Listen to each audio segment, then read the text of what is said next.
The very same day, Lauren and I got our wedding license, I was also diagnosed with prostate cancer.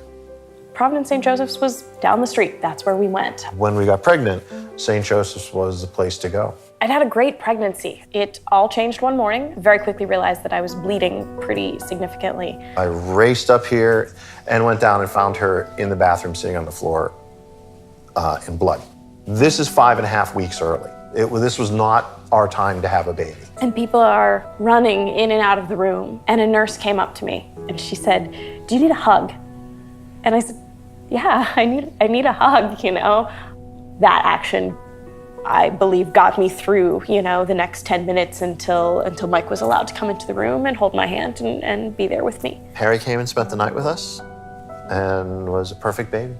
He sneezed and turned pink, and then turned purple, then turned blue. The nurse came in and scooped him out of my arms and ran down the hall with him. They got him breathing again and decided to take him to the NICU. Getting pregnant the second time, I was going to be carefully monitored.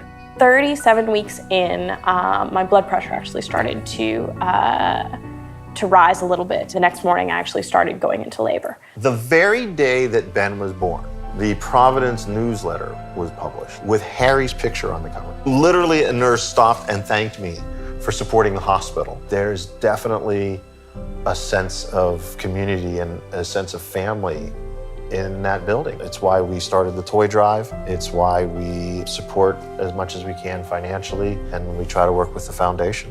We do what we can, and it's never gonna be enough. I said to Mike, I really want to do something for the hospital. I just called the front desk and I said, I want to bring in toys for kids. She actually started crying. She said, these are those kind of phone calls that you hope for. People like to give back.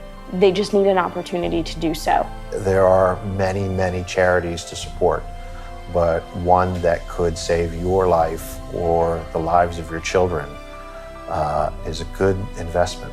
It's an extraordinary group of people who help people every day, all day. There was never a single time in our stays that anyone was anything other than soft and caring. We were just in the NICU visiting a friend's baby.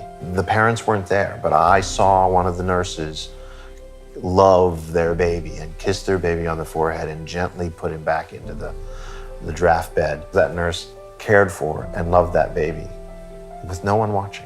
St. Joseph's actually gave me the 3 greatest gifts of my life, my husband's life and Harry and Ben. What wouldn't I give for that?